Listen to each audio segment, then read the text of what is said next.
Praise the Lord. கர்த்தர் நல்லவர்,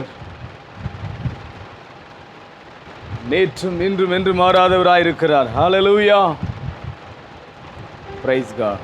நாம் தேவனை மகிமைப்படுத்துவோமா?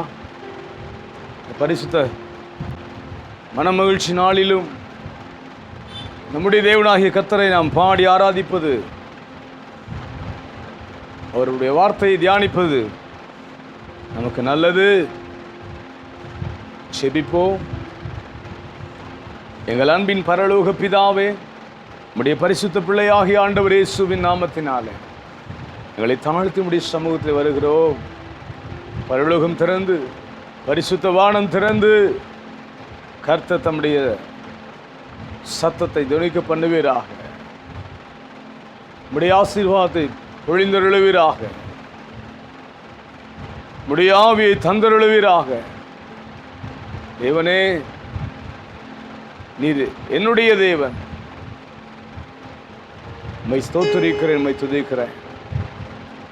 ஒரு பிதாக்களின் தேவனாயிருக்கிற கர்த்தர் இன்றைக்கும் நீர் மாறாதவராயிருந்து உங்களை நடத்துகிறீர். அதற்காய் ஸ்தோத்திரம். நாளிலே கர்த்தர் சொன்ன வார்த்தையின்படி உம்மை மகிமைப்படுத்த எங்களுக்கு தந்த பாக்கியத்துக்காய் ஸ்தோத்திரம் ஆண்டவரே. நாங்கள் சபையாய் உம்மை ஆராதிக்கிறோம், உம்மை ஸ்தோத்திரிக்கிறோம். கர்த்தர் கிரியை செய்யும். தடைகள் நீங்கட்டும். சத்தத்துக்கு தடையாயிருக்கிற, கேட்கக்கூடாதபடிக்கு தடை செய்கிற ஆவிகளை நசரேயனாகிய இயேசு கிறிஸ்துவின் நாமத்தினாலே கடிந்தப்புறப்படுத்துகிறேன். இதை பார்க்கிற கேட்கிற உள்ளங்களுக்குள்ளே என்னுடைய சத்தம் துணிக்கட்டும். காதேஸ் வனாந்திரத்தை அதிர்ப்பணின அந்த சத்தம், கேதுரு மரங்களை முறித்த அந்த சத்தம், வனாந்திரத்தை அதிர்ப்பணுகிற அந்த சத்தம் இன்றைக்கு நாங்கள் கேட்கட்டும்.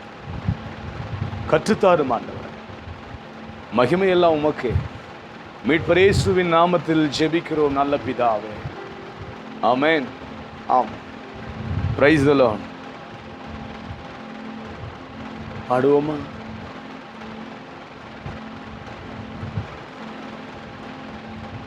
என்னில் அடங்கா ஸ்தோத்திரம் தேவா, என்றென்றும் நான் பாடுவேன். என்னில் அடங்கா ஸ்தோத்திரம் தேவா, என்றென்றும் நான் பாடுவேன். இந்நாள் வரை என் வாழ்விலே, இந்நாள் வரை என் வாழ்விலே நீர் செய்த நன்மைக்கே ஆகா என்னில் அடங்கா ஸ்தோத்திரம் தேவா, என்று பாடுவேன்.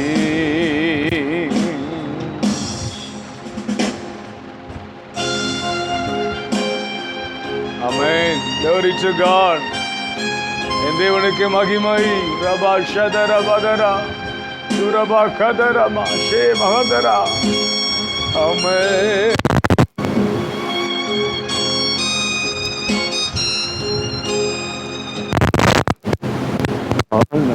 ஆதிவானங்கள் யாவும் அதின் காயமும், வானாதிவானங்கள் யாவும் அதின் கீழுள்ள ஆகாயமும், பூமியில் காண்கின்ற யாவும்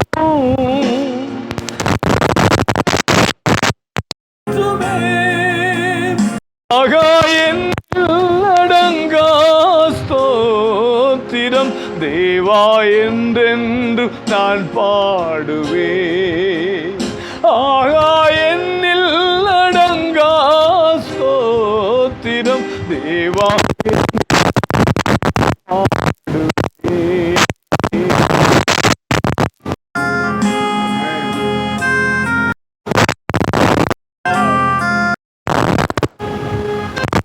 தேவனை ஆராதிப்போமா?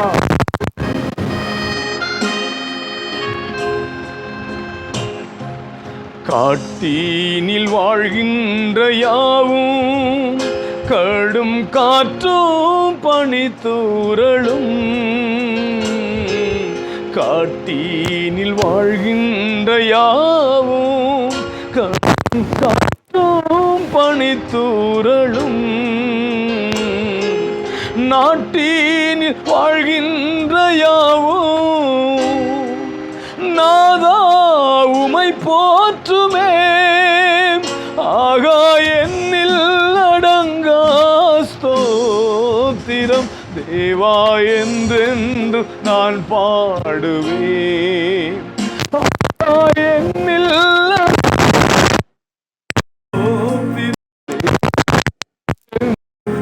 பாடுவேன்.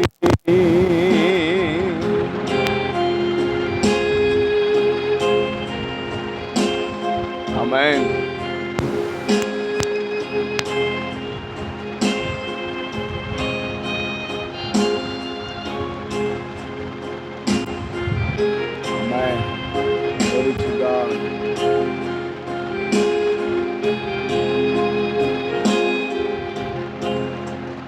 நீரினில் வாழ்கின்ற யாவும் ஜீவராசியும் நீரினில் வாழ்கின்ற யாவும் இந்த ஜீவராசியும்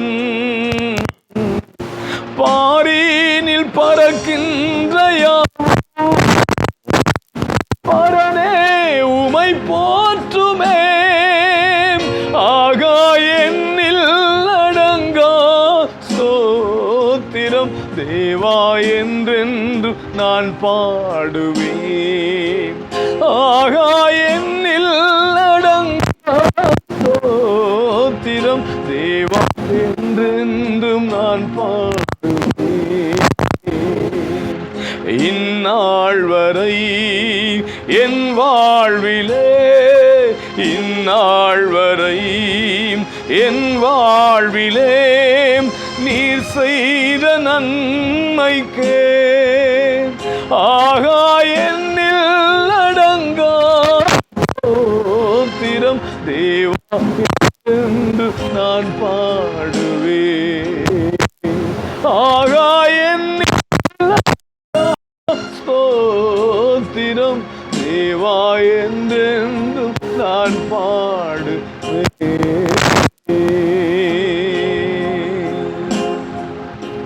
ஆமென்.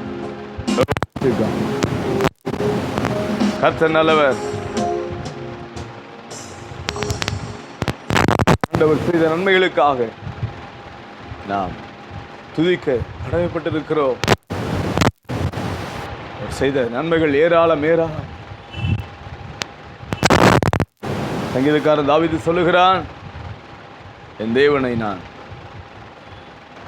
உயிர் உள்ள அளவும் கீர்த்தனை பண்ணுவேன் என்று சொல்லுகிறான். உயிரோடு இருக்கிற நாள் மட்டும் அவரை நான் துதிப்பேன், உள்ளளவும் நான் அவரை கீர்த்தனம் பண்ணுவேன் என்று சொல்லுகிறான். ஆடுவோமா? அந்த காலங்களிலே இந்த மிகுந்த போராட்டங்கள் நம்மை சுற்றிலும் இன்றைக்கு காணப்படுகிற நெருக்கங்கள் மத்தியிலே தேவன் நம்மை நடத்தினார் என்பதை நினைத்து பாடுவோமா? தேவன் நமது அடைக்கலமும் பெலனும் ஆபத்து காலத்தில் கூட இருக்கும் துணையுமானாம். தேவன் நமது அடைக்கலமும் பெலனுமானார், ஆபத்து காலத்தில் கூட இருக்கும் துணையுமானார். ஆமென். glory to God. அபதரா சொல்லுங்க. ஆமென். glory Jesus. ரபதரதரதரா ஷேமதரதரா கந்தர பௌதியா. ஆமென். என்னுடைய அடைக்கலம் சொல்லுவோம். கர்த்தருக்கு துணையாயிருக்கிறவர் சொல்லுவோம். பூமி நிலை மாறி மலைகள் நடுங்கினாலும், பூமி நிலை மாறி மலைகள் நடுங்கினாலும், பயப்பட மாட்டோம், நாம் பயப்பட மாட்டோம். ஆமென். பயப்பட மாட்டோம், நாம் பயப்பட மாட்டோம். தேவன் நமது அடைக்கலமும் பெலனுமானார், ஆபத்து காலத்தில் கூட இருக்கும் துணையுமானார்.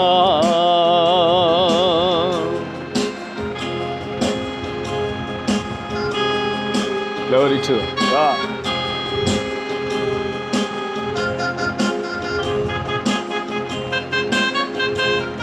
நம்மை சுற்றில் நடக்கக்கூடிய யுத்தங்களை எல்லாம் கர்த்தர் ஓய பண்ணுகிறார். நமக்கு விரோதமாய் நடத்தப்படுகிற யுத்தங்களை கர்த்தர் ஓய பண்ணுகிறார். யுத்தங்களை தடுத்து ஓய பண்ணுகிறார். யுத்தங்களை தடுத்து ஓய பண்ணுகிறார். ஈட்டியை முறிக்கிறார், பிள்ளை ஒடிக்கிறார். ஈட்டியை முறிக்கிறார், பிள்ளை ஒடிக்கிறார். தேவன் நமது அடைக்கலமும் பெலனுமானார், ஆபத்து காலத்தில் கூட இருக்கும் துணையுமானா. சொல்லுங்க, தேவன் அடைக்கலமும் பெலனுமானார், ஆபத்து காலத்தில் கூட இருக்கும் துணையுமானா.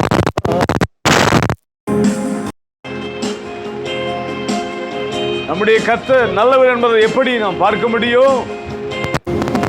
சொல்லுகிறார், oh taste and see that the Lord is good.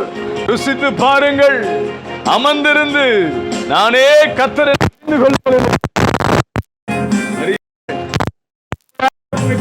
என்று பார்க்கிறோம். அமர்ந்தாள், பாதம் அமர்ந்தாள், தன் சகோதரனை உயிரோடு எழுப்பிக் கொண்டார். எத்தனை மேன்மை! அமர்ந்திருந்து அவரே தேவன் என்று அறிவோம். அமர்ந்திரு உயர்ந்தவர் பெரியவர் உலகை ஆள்பவர். உயர்ந்தவர் பெரியவர் உலகை ஆள்பவர். தேவன் நமது அடைக்கலமும் பெலனுமானார், காலத்தில் கூட இருக்கும் துணையுமானார். நம்மை சுற்றிலும் தேசமெங்கிலும் உலகமெங்கிலும் இன்னைக்கு நடக்கக்கூடிய பேண்டமிக், கொரோனா வைரஸுடைய தாக்கம், கொள்ளை நோயின் தாக்கம் அநேகரை வாரிக்கொண்டு போகிறது. அநேகர் அஞ்சி நடுங்கி பயந்து கொண்டிருக்கிறார்கள். அதன் மத்தியிலே தான் வாழ்ந்து கொண்டிருக்கிறோம்.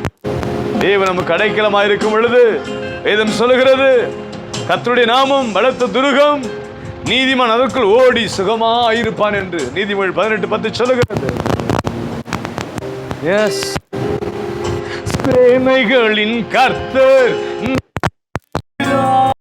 சேனைகளின் கர்த்தர் நம்மோடு இருக்கிறாம். யாக்கோபின் தேவனம் உயர்ந்த அடைக்கலம். யாக்கோபின் தேவனம் உயர்ந்த அடைக்கலம். தேவன் நமது அடைக்கலமும் பெலனுமா, காலத்தில் கூட இருக்கும் துணையுமானாம். தேவன் நமது அடைக்கலமும் பெலனார், ஆபத்து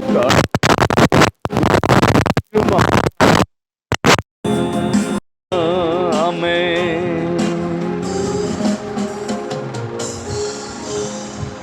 ஜீசஸ். என் அன்பு திருச்சபையே, என் அன்பு மக்களே,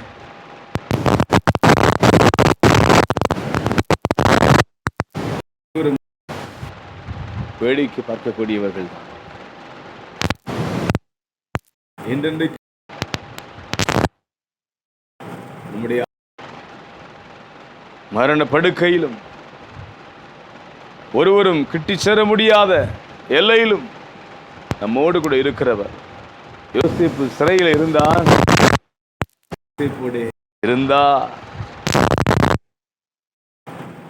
வாழ்க்கை சிறை வாழ்க்கையா இருக்கலாம்.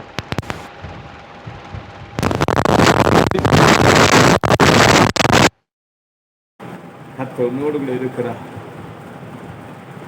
பார்க்கவே முகம் சொல்லிக்கிற மக்கள் மத்தியிலே, வெறுப்பாய் நினைக்கிற மக்கள் மத்தியிலே, வெறுப்பாய் இருக்கிற மக்கள் மத்தியிலே நீ வாழ்ந்து கொண்டு கொஞ்சலத்தோடு காண இருக்கிற கர்த்தர். தாவீது நெருக்கப்பட்ட காலங்களிலே கர்த்தர் உனக்கு துணையாயிருந்தார்.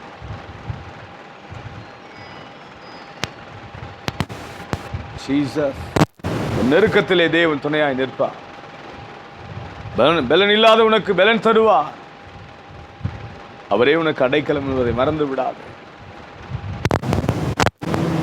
Hallelujah. Thank you Jesus. Thank you Jesus. நன்றி நன்றி நன்றி நன்றி நன்றி நன்றி.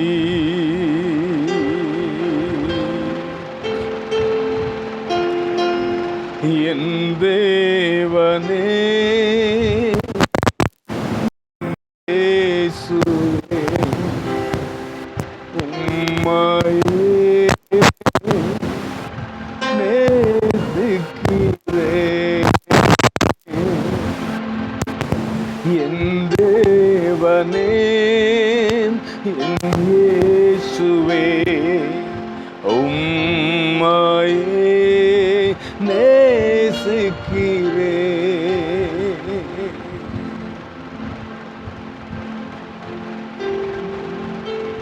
என் தேவனே என் இயேசுவே, உம்மையே தேடுகிறேன்.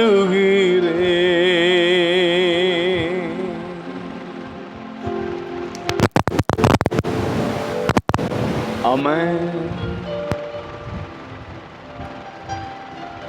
ஹல்லேலூயா.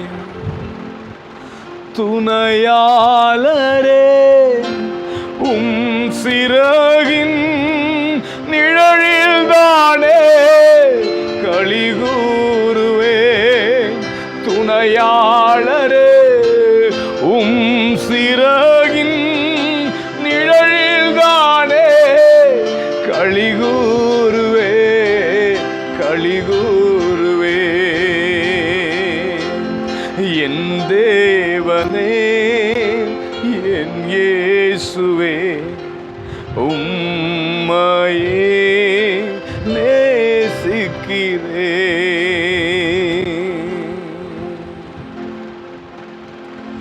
ஜீவனுள்ள நாட்களெல்லாம் ஸ்தோத்தரிப்பேன், துதி பாடுவேன். ஜீவனுள்ள நாட்களெல்லாம் ஸ்தோத்தரிப்பேன், துதி பாடுவேன், துதி பாடுவேன். என் தேவனே என் இயேசுவே, உம்மையே நேசிக்கிறேன். ரபமதரவஷதரமா ரகதர மகதரா ரமதர மஷந்தரதரா குருக்கதர மகதர மனாதரா. ஆமென் ஆமென். ஹல்லேலூயா. ஆராதனை ஆராதனை ஆராதனை ஆராதனை ஆராதனை. என் அன்பர் இயேசுவுக்கே, என் அன்பர் இயேசுவுக்கே மகிமை உமக்கன்றோ, மாட்சிமை உமக்கன்றோ. துதியும் புகழும் ஸ்தோத்திரமும் தூயவர் உமக்கன்றோ.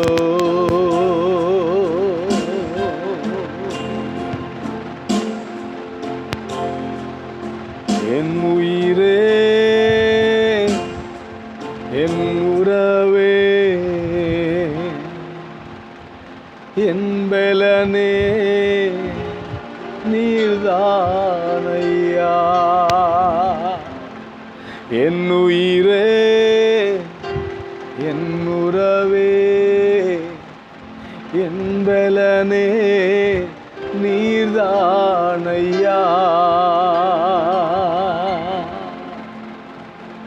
உம்மை போற்றுகிறோம், உம்மை புகழுகிறோம், உம்மை ஆராதிக்கிறோம், உம்மில் அன்பு கூறுகிறோம். என் நேசர் மாறாதவர், என் தேவன் மாறாதவர். ரபதமதரகதரா ஷேகபதர மகதரா புரபதர மகதரா ரந்துரே மேகதுர்பியாதரா. ஆமென். என் உயிரே நீ ஆண்டவரை போற்று, என் உயிரே நீ ஆண்டவரை போற்று, என் உயிரே நீ ஆண்டவரை போற்று, என் உறவே நீ ஆண்டவரை போற்று, என் உயிரே நீ ஆண்டவரை போற்று, என் உறவே நீ ஆண்டவரை போற்று, என் உயிரே நீ ஆண்டவரை போற்று, என் உறவே நீ ஆண்டவரை போற்று, என் உயிரே நீ ஆண்டவரை போற்று.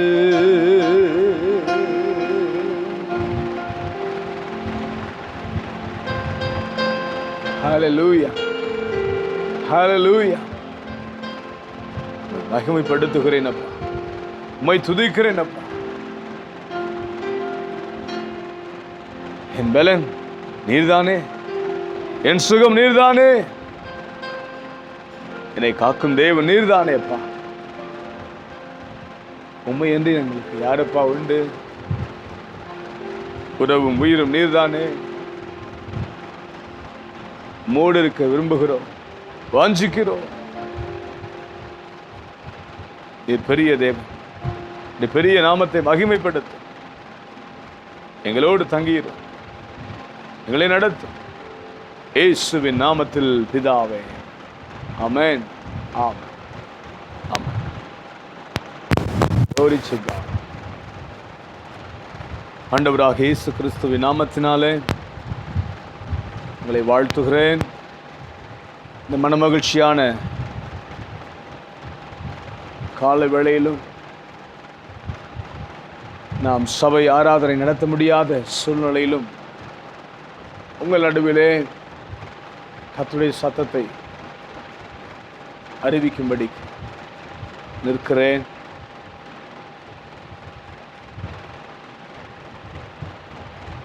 கர்த்தர் இன்றைக்கு என்னோடு பேசின அந்த காரியங்களை உங்களுக்கு சொல்லிக் கொடுத்து உங்களை உற்சாகப்படுத்த, உங்களை பலப்படுத்த விரும்புகிறேன். கர்த்தர் தாமே உங்களை ஆசீர்வதிப்பாராக. ஆலயம் இல்லாத நாட்களிலே நீங்கள் வீடுகளிலே தேவனை ஆராதனை செய்யுங்கள். ஒருவரும் இந்த நாளை வீணாக விருதாவாக கழித்து விட வேண்டாம். ஆதி சபை வீடுகளில் தான் ஆரம்பிக்கப்பட்டது. பெரும் பெரும் இடங்களிலே ஆராதனை செய்து பழகின சபையாருக்கு இன்றைக்கு புதிதான ஒரு அனுபவம் இது. சோர்ந்து போக வேண்டாம். கடந்த ஆண்டிலே பேண்டமிக் டேல எப்படி நான் வீடுகளிலே தேவனை ஆராதித்தோமோ, மறுபடியும் ஒரு சந்தர்ப்பம் நம்முடைய வீடுகளிலே தேவனை ஆராதிப்பதற்கு. குடும்பமாய் தேவனை தொழுது கொள்ளுங்கள். பிள்ளைகளோடு தேவனை ஆராதனை செய்யுங்கள். கர்த்தர் உங்கள் நடுவிலே வந்து வாசம் பண்ணுவா. இதை கேட்கிற அத்தனை பேரும் நீங்கள் ஆசீர்வதிக்கப்பட்டவர்கள். கர்த்தருடைய சத்தம் கேட்கிற வரையிலும் உங்களோடு கூட நிற்க நான் காத்திருந்தேன். இந்த வார்த்தை உங்களை நிச்சயமாய் பலப்படுத்தும் என்று நம்புகிறேன். காரணம், இது என்னுடைய வார்த்தை அல்ல, என்னுடைய நினைவு அல்ல. கர்த்தர் நம்ம நினைத்திருக்கிறார். ஆமென். Price God. நேற்று தினத்தில் மே 1ஆம் தேதி வாக்குத்தத்தமாக தேவ வார்த்தை சங்கீதங்கள் புத்தகம் 46:1 தேவன் நமக்கு அடைக்கலமும் பலனும் ஆபத்து காலத்தில் அனுகூலமான துணைமானவர் என்று சொன்னார். 3 தலைப்புகளிலே கர்த்தர் நமக்கு செய்தியை கொடுத்தார். அது உங்களுக்கு வந்து சேர முடியாமல் போனது.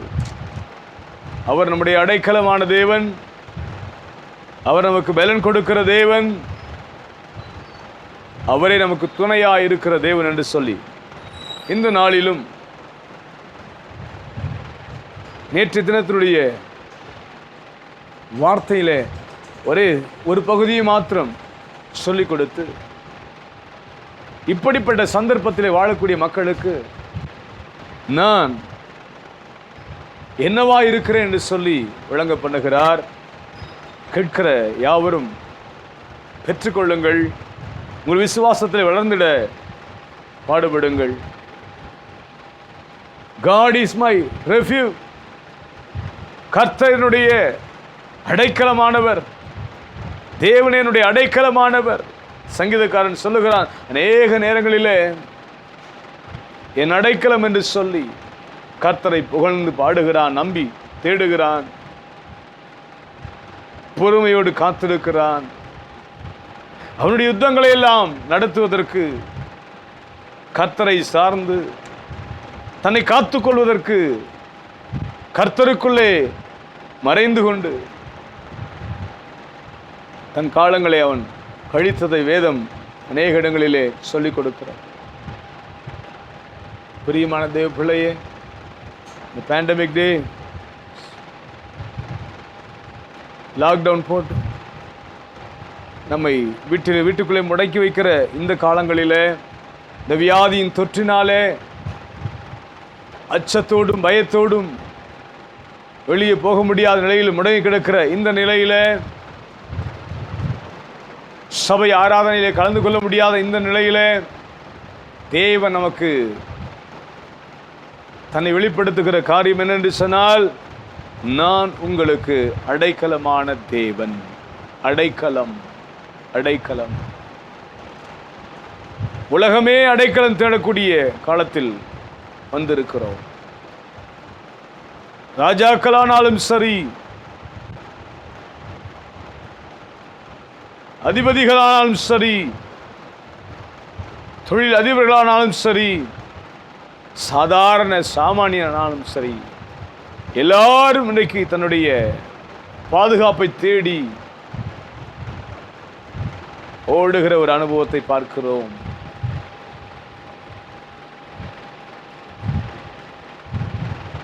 பிரியமான தேவ பிள்ளையே, உன் தேவனாகிய கர்த்தர் உன்னை காக்கும் கடவுளாக, தேவனாக, கர்த்தராக இருக்கிறார் என்பதை மறந்துவிடக்கூடாது. நீதிமொழிகளாக்கியோன் 18:10 எழுதுகிறார், கர்த்தருடைய நாமம் பலத்த துருகம், நீதிமான் அதற்குள் ஓடி சுகமாயிருப்பான் என்று. நமக்கு ஆபத்தும் கஷ்டமும் நஷ்டமும் வேதனையும் வந்தபோது நாம் ஓடி ஒளியக்கூடிய ஒரு இடம்தான் கர்த்தருடைய நாமம். அடைக்கலமான கர்த்தர் மறந்துவிடக்கூடாது. மனுஷனை நம்பி, மனிதர்களை நம்பி, மனுஷியை நம்பி, இந்த உலகத்தை நம்பி, அதிகாரங்களை நம்பி வாழ்ந்த அநேகர் இன்னைக்கு இல்லை, காணாம போனாங்க. சமீப காலங்களிலே தன்னுடைய திறமையை நம்பி வாழ்ந்த எத்தனையோ பேர் நேற்றைய தினத்தில் செய்தி வாசிக்கும் பொழுது,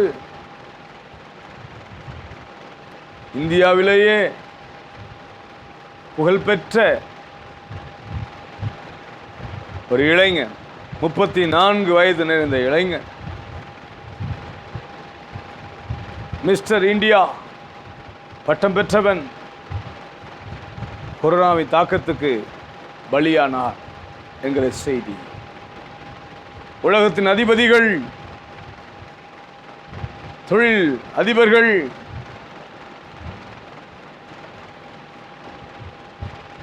பல துறை இயக்குநர்கள் மரித்து போவதை நாம் அனுதினமும் பார்த்து கொண்டே இருக்கிறோம். நல்ல மனிதர்கள் பெரிய மனிதர்கள் மரித்து போவதை பார்க்கிறோம். ஆனாலும் கர்த்தர் தம்முடைய தயவுள்ள சித்தத்தினாலே, அவர் கிருபையினாலே நம்மை காத்து வருகிறார் என்பதை மறந்துவிட வேண்டாம்.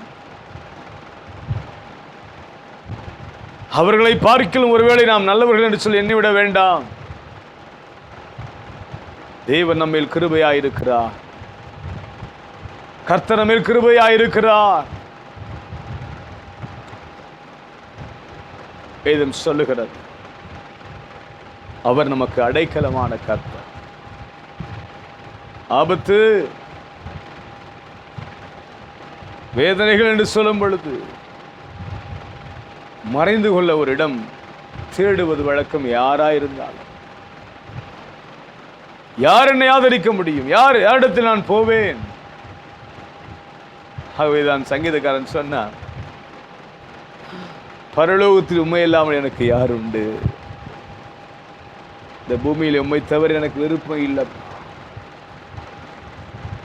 உண்மையெல்லாம் எனக்கு யார் உண்டு என்று சொல்லி கேட்கிற அளவுக்கு ஒரு ராஜா 40 ஆண்டுகள் தேசத்தை ஆண்ட ஒரு சக்கரவர்த்தி, தன் இள வயதிலிருந்து தேவ நம்பிக்கையோடு வாழ்ந்தவன் சொல்லுகிறான், பரலோகத்தில் உண்மையெல்லாமல் எனக்கு யார் உண்டு? இந்த பூமியிலேயும் உண்மை தவிர எனக்கு என்னப்பா விருப்பம்? என்னப்பா? மெய்யான நீதியில் நடக்கிறவர்கள், சத்தியத்தில் நடக்கிறவர்கள்,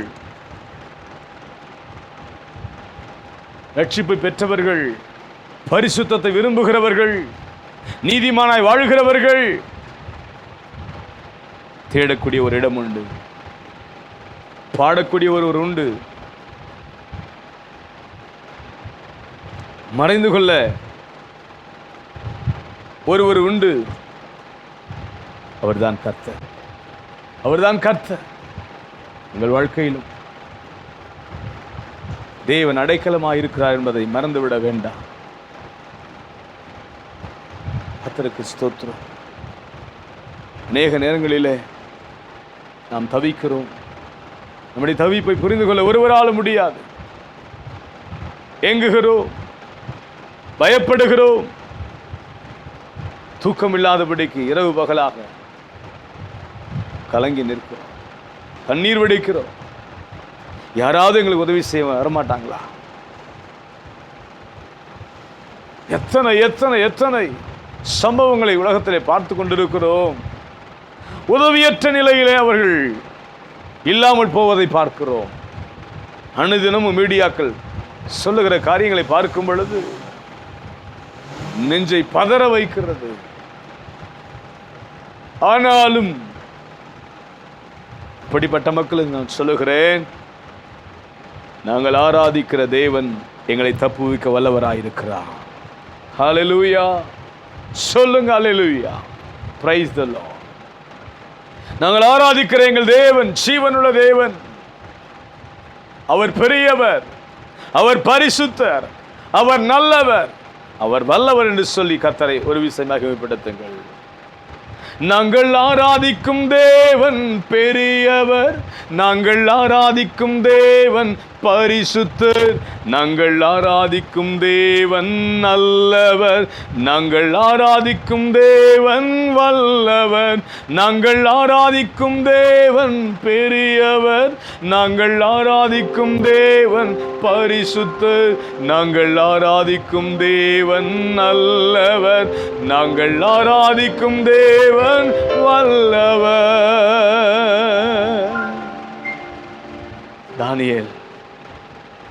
தானியேலை பார்த்து சொன்னான் ராஜா, இடைவிடாமல் ஆராதிக்கிற உன் தேவன் தப்புவிக்க வல்லவராயிருந்தாரா? எஸ், என்னை தப்புவித்தார். என் தேவனை தப்புவிக்க வல்லவராயிருந்தார். எந்த நிலையிலும் என்னை காப்பாற்றுகிற ஒருவர் உண்டு. ஆகவேதான் அவருக்குள்ளே என்னை மறைத்துக் கொள்ள, அவரை சார்ந்து கொள்ள நான் விரும்புகிறேன். எல்லாருக்கும் போராட்டங்கள், நெருக்கங்கள் உண்டு. எனக்கும் அநேக நேரங்களில் நெருக்கங்கள் உண்டு. அப்படிப்பட்ட நெருக்கங்கள் வந்த போதெல்லாம், வரும்பொழுதெல்லாம் நான் சாய்ந்து கொள்ளுகிற ஒரு இடம் கர்த்தருடைய சமூகம். ஒரு பாதத்தில் மண்டியிட்டு முகம் கவிழ்ந்து சாஷ்டாங்கமாய் விழுந்து, தேவனே உம்மை தவிர எனக்கு யாரும் இல்லை என்று சொல்லும்போது, என் தேவன் என்னை கைவிடாதிருந்தார், தாங்கினார், தப்புவித்தார், ஏந்தினார், சுமந்தார், இதுவரையில் நடத்தி வருகிறார். தேவன் தான் உங்களையும் நடத்துகிறார், நடத்துவார், நடத்த போகிறார். Price the Lord. 3 நபர்களை குறித்து இன்றைக்கு உங்களோடு கூட பேசு. கர்த்தர் உங்களுக்கு சொல்ல சொன்ன காரியங்களை, நினைப்பூட்டின காரியங்களை நான் சொல்லி முடிக்கிறேன்.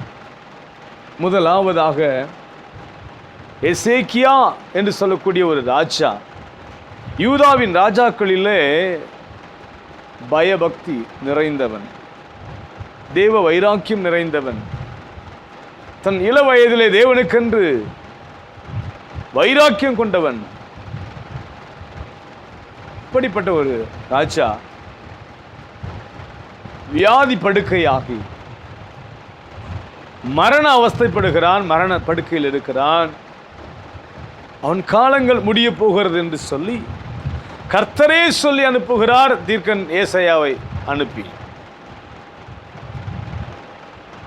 கர்த்தர் கொல்லுகிறவரும் உயிர்ப்பிக்கிறவருமாய் இருக்கிறார் என்று 1 சாமுவேல் 2ஆம் அதிகாரத்திலே வாசிக்கிறோம். கர்த்தர் கொல்லுகிறவர் உயிர்ப்பிக்கிறவரும் அவரே. அவரே சொல்லுகிறார், ஏசாயா, எசேக்கியா ராஜா வியாதி படுக்கையாய் இருக்கிறான், நீ அவனிடத்தில் போய் சொல்லு, அவன் இனி பிழைக்க மாட்டான், சாக போகிறான், இனி அவன் பிழைப்பதில்லை, அவன் சாக போகிறான் என்று சொல்லு. எடுத்து வாசிக்கலாமா? ஏசாயா தீர்க்கதரிசி புத்தகம் 38ஆம் அதிகாரம். ஏசாயா தீர்க்கதரிசி புத்தகம் 38ஆம் அதிகாரத்தில் நான் வாசிக்கிறேன். அந்த நாட்களில் எசேக்கியா வியாதிப்பட்டு மரணத்துக்கு ஏதுவாயிருந்தான். அப்பொழுது ஆமோத்சின் குமாரனாகிய ஏசாயா என்னும் தீர்க்கதரிசி அவனிடத்தில் வந்து அவனை நோக்கி, நீர் உமது வீட்டு காரியத்தை ஒழுங்குபடுத்தும், நீர் பிழைக்க மாட்டீர், மரித்து போவீர் என்று கர்த்தர் சொல்லுகிறார் என்றான். ஜீவனை கொடுத்த கர்த்தர் சொல்லுகிறார், எசேக்கியா இனி பிழைக்க மாட்டான் என்று சொல்லி. என்னை கேட்கிற எனக்கு அருமையான திருச்சபையே, தேவ ஜனமே, நம்முடைய காலங்கள் முடிகிறது என்று சொல்லி ஒருவேளை கலக்கத்தோடு இருக்கிறீர்களோ, இந்த வியாதியிலே நான் மரித்து போவேன் என்று சொல்லி, இந்த படுக்கையிலே நான் மரித்து போவேன் என்று சொல்லி, இந்த பஞ்சத்திலே நான் மரித்து போவேன் என்று சொல்லி மிகுந்த கவலையோடு இருக்கிறீர்களோ, கர்த்தர் சொல்லுகிறார், படுக்கையில் கிடக்கிற அவனை நான் உயிரோடு எழுப்புவேன் என்று சொல்லி. படுக்கையில் கிடக்கிறவனை நான் உயிரோடு எழுப்புவேன். யாரையா கர்த்தர் எழுப்புவார்? படுக்கையில் இருந்து வாசிக்கலாமா?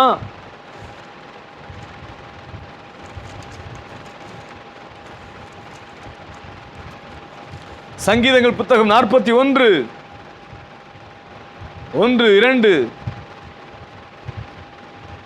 3 வசனங்களை வாசிக்கும் பொழுது, சிறுமைப்பட்டவன் மேல் சிந்தை உள்ளவன் பாக்கியவான், தீங்கு நாளிலே கர்த்தர் அவனை விடுவிப்பார், கர்த்தர் அவனை பாதுகாத்து அவனை உயிரோடு வைப்பார், பூமியில் அவன் பாக்கியவானாயிருப்பான், அவன் சத்துருக்களின் இஷ்டத்துக்கு நீர் அவனை ஒப்புக்கொடுவீர், படுக்கையின் மேல் வியாதியாய் கிடக்கிற அவனை கர்த்தர் தாங்குவார், அவனுடைய வியாதியிலே அவன் படுக்கை முழுவதையும் மாற்றி போடுவீர். ஓ, எத்தனை அற்புதமான தேவன் பாருங்கள். சிறுமைப்பட்டவன் மேல் சிந்தை உள்ள மனுஷன் பாக்கியவான். என்னை கேட்கிற திருச்சபையே, உன்னை பார்க்கிலும் குறைந்தவர்களை, குறைவுள்ளவர்களை நினைக்கக்கூடிய ஒரு எண்ணம், அவர்களுக்கு உதவி செய்கிற ஒரு மனபாரம், ஆத்தும பாரம், உனக்குள் இருக்குமானால் உன் தேவன் உன்னை உயிரோடே வைப்பார், உன் படுக்கையை மாற்றுவார் என்பதை மறந்து விடாதே. நேகர் இன்றைக்கு அப்படி நடப்பது இல்லை. என்னதான் தேவனை ஆராதித்தாலும், சபைக்கு வந்தாலும், காணிக்கைகளை கொடுத்தாலும், தசவாங்களை கொடுத்தாலும், ஊழியங்களை தாங்கினாலும், பிறரை அற்பமா எண்ணுகிற ஒரு அனுபவம், அவதூறு பண்ணுகிற எண்ணம், அந்த சிறுமைப்பட்ட மக்களை குறித்த சிந்தை இல்லாத ஒரு காரியம். நான் உண்டு, என் வேலை உண்டு, நானும் என் குடும்பமும், நான் ஆலயத்துக்கு வருவேன், நான் யாரோடு பேச மாட்டேன், யாரோடு எனக்கு ஐக்கியம் கிடையாது. உன் அருகிலே ஒரு ஏழை உண்டு, உன் அருகில் அடுத்த வேளை ஆகாரத்துக்கு இல்லாத ஒருவன் வந்திருக்கிறானே, அவனை பற்றி எண்ணம் சிந்தை உனக்கு இருக்குமா? உன்னை பார்த்து தான் கர்த்தர் சொல்லுகிறார், நான் உன்னை எழுப்புவேன் என்று சொல்லி. உன் தேவனுக்கு அடுத்த காரியங்களிலே, சுவிசேஷத்துக்கு அடுத்த காரியங்களிலே உன்னையும் இணைத்துக் கொண்டு தேவனுக்கென்று நீ பாடுபடும் போது அந்த சுவிசேஷத்தின் நிமித்தம் கர்த்தர் உன்னை தாங்குவார், நடத்துவார். எசேக்கியா ராஜா இந்த செய்தியை கேட்ட பிறகு அவன் செய்த காரியத்தை நாம் பார்க்கலாம்.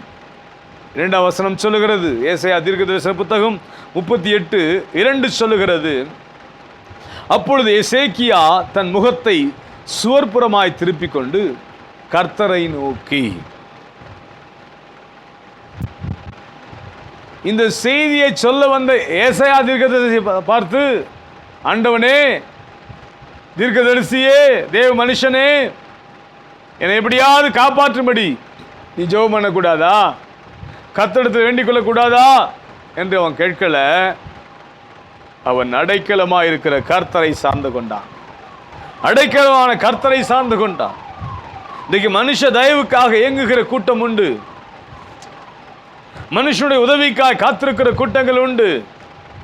டாக்டர் எப்படியாவது என் பிள்ளையை காப்பாத்திருங்க, வக்கீல் சார் எப்படியாவது என் பிள்ளையை காப்பாத்திருங்க, காவல் அதிகாரிகளை பார்த்து எப்படியாவது என் பிள்ளைகளை விடுவித்துருங்க, காப்பாத்திருங்க. இப்படி எத்தனையோ கோரிக்கைகளை, விண்ணப்பங்களை வைத்து வாசலில் காத்து கிடக்கிற அநேகர் மத்தியிலே, செல்வம் படைத்த மக்கள் மத்தியிலே அவர் வாசலிலே காத்திருக்கிற ஏழைகள், வறியவர்கள் உண்டு.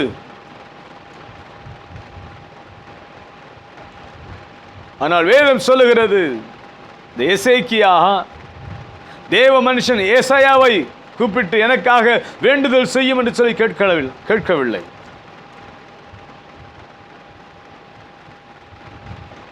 தன்னுடைய அடைக்கலமான தேவனை பார்த்து அவன் கெஞ்சுகிறான். கவனியுங்கள், அப்பொழுது எசேக்கியா தன் முகத்தை சுவர்புறமாக திருப்பிக் கொண்டு கர்த்தரை நோக்கி, கர்த்தாவே, நான் உமக்கு முன்பாக உண்மையும் மன உத்தவமாய் நடந்து உமது பார்வைக்கு நலமானதை செய்தேன் என்பதை நினைத்தருளும் என்று விண்ணப்பம் பண்ணி எசேக்கியா மிகவும் அழுதான் என்று எழுதியிருக்கிறார்.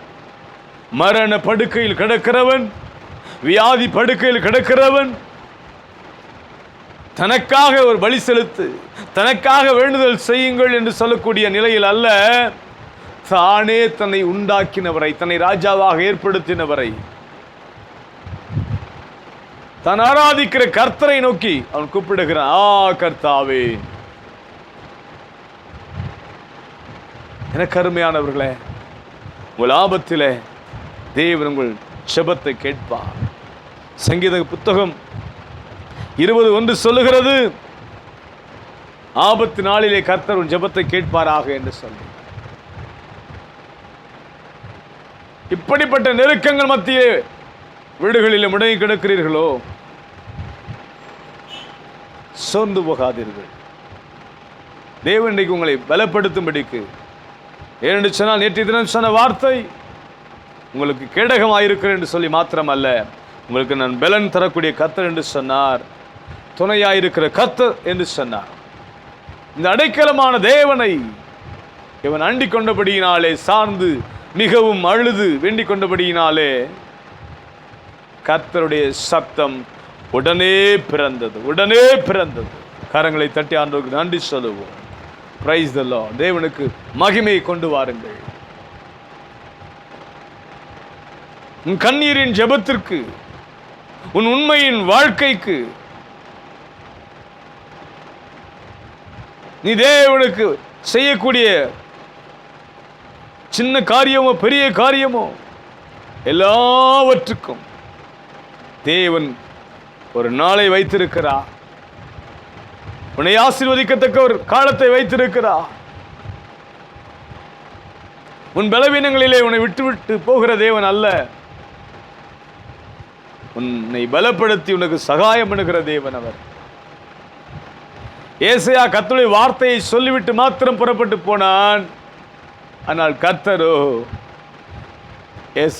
எசேக்கியாவை கண்ணீரை கண்டு, என் தாசனுடைய கண்ணீரை கண்டேன், விண்ணப்பத்தை கேட்டேன் என்று சொல்லி தன்னுடைய தாசனாகிய ஏசாயாவை மறுபடியும் அனுப்புகிறார். நீ போய் சொல்லு என்று சொல்லி. துர்ச்செய்தியை கேட்டு கலங்கி கலங்கி கலங்கி பயந்து ஒளிந்து கொண்டிருக்கிறேன் அருமையான சகோதரனை சகோதரியே, டெலிவிஷனை பார்த்து பார்த்து பார்த்து கொரோனா கொரோனா கொரோனா என்று சொல்லக்கூடிய சத்தமே உன் காதில் இருக்குது. பயப்படாதீங்க. இதுவரையும் துர்ச்செய்தியை கேட்டு நீங்கள் நற்செய்தியை கேட்கிற நாள் வந்தது என்று சொல்லி நம்புங்கள். கர்த்தர் உங்கள் ஆயுசு நாட்களை கூட்டி கொடுக்கிறார். கர்த்தர் உங்களை குணமாக்குகிறார் என்று நம்புங்கள். எசேக்கியாவுக்கு இறங்கின தேவன் உங்களுக்கு இரக்கம் செய்கிறார். உங்கள் ஆண்டுகள் முடிவதில்லை. கர்த்தர் உங்களோடு கூட இருப்பாராக. Price the Lord. ஆகவே நாம் அடைக்கலமாய் யாரை கொண்டிருக்கிறோம், யாரை சார்ந்திருக்கிறோம் என்பதுதான் நம்முடைய காலங்களுடைய முடிவாயிருக்கும். எசேக்கியா மரிக்க போகிறான், அவன் வீட்டு காரியங்களை ஒழுங்குபடுத்து என்று கர்த்தரை சொன்னார். இப்படிப்பட்ட செய்திகள் அவன் கேட்ட போதும், இப்படியே நடக்கப் போகிறது என்று அறிந்தும் அவன் செய்த காரியம் தன்னுடைய அடைக்கலமான கர்த்தரை சார்ந்து கொண்டான். சார்ந்து கொண்டான். நீங்கள் யாரை சார்ந்து வாழுகிறீர்கள்? மனுஷரையோ, அதிகாரத்தையோ, பணத்தையோ, செல்வங்களையோ? ரபா கபா துராபதரா சந்தரபா தர மனகதரா. கொல்லாத பிசாசே, என் ஜனத்தை விட்டு விலகி போ என்று சொல்லி கடிந்து கொள்ளுகிறேன் உன்னை. என் ஜனத்தை ஆளும்படிக்கு என் தேவனுடைய கரம் நீட்டப்படுவதாக. ரபா கதரபா ஷபா தரபதரா. ஆமென், ஆமென், ஆமென், ஆமென். கர்த்தருடைய கரம் என் மக்களை ஆளுகை செய்யட்டும். God bless you. Praise God, praise God, praise God, praise God. அதோடு மாத்திரமல்ல, நெருக்கப்படுகிற ஒரு மனிதனை குறித்து நாம் பார்க்க போகிறோம். அவனுடைய பெயர் தாவீது. தாவீது அவன் சின்ன வயதிலிருந்து நெருக்கத்தை அனுபவித்தவன், சிறுமையை அனுபவித்தவன், பாடுகளை அனுபவித்தவன்.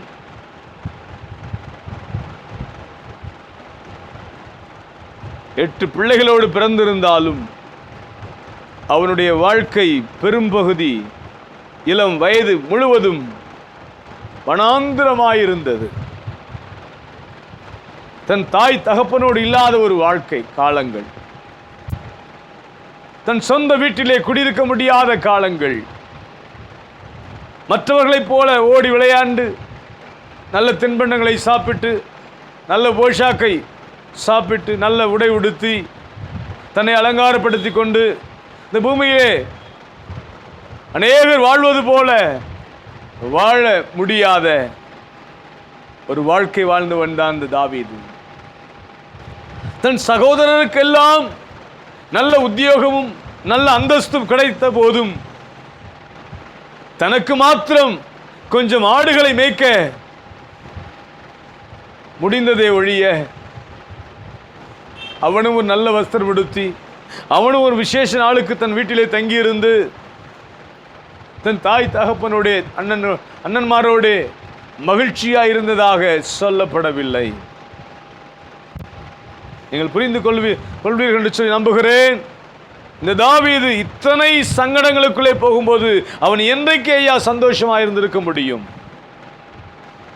என்னை கேட்கிறவர்களை ஒருவேளை நீங்கள் சொல்லலாம், எத்தனை உங்களுக்கு சந்தோஷமான நிகழ்வுகள் வாழ்க்கையில் நடந்தாலும், சந்தோஷமான சூழ்நிலைகள் இருந்தாலும், நல்ல பெற்றோர் இருந்தாலும், நல்ல உடன்பிறப்புகள் இருந்தாலும், நல்ல பிள்ளைகள் இருந்தாலும், வீடு வாசல் இருந்தாலும், செல்வங்கள் இருந்தாலும், இன்னமும் நீங்கள் சொல்லுகிற காரியம் என்ன?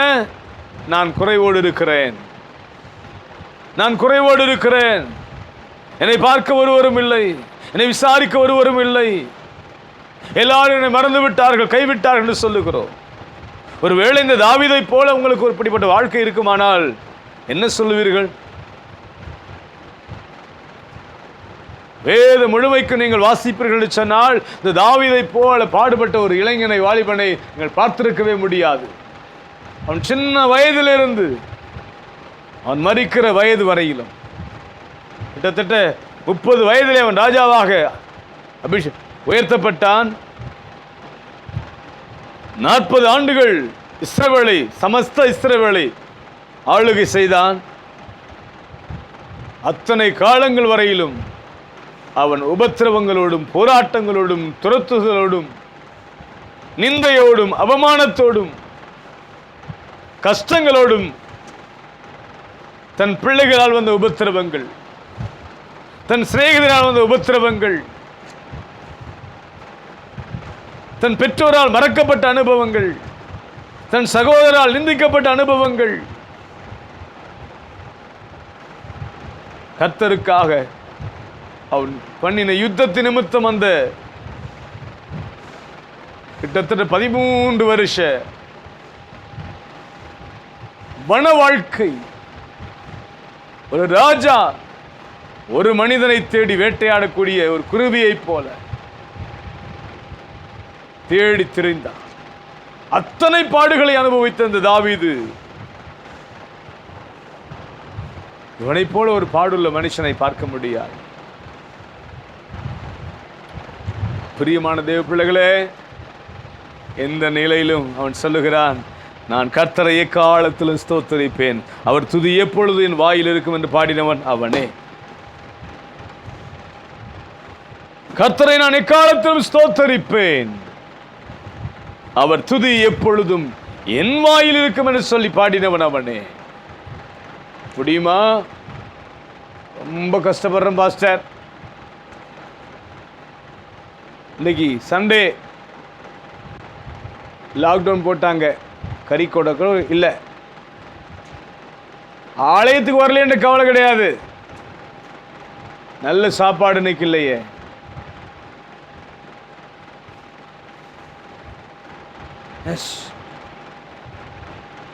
சின்ன சின்ன காரியங்களுக்கும் தேவனை குறை சொல்லுகிற நாம் தாவீதை போல இருந்திருப்போமானால் எங்கே நாம் நிற்போம்? இந்த தாவீது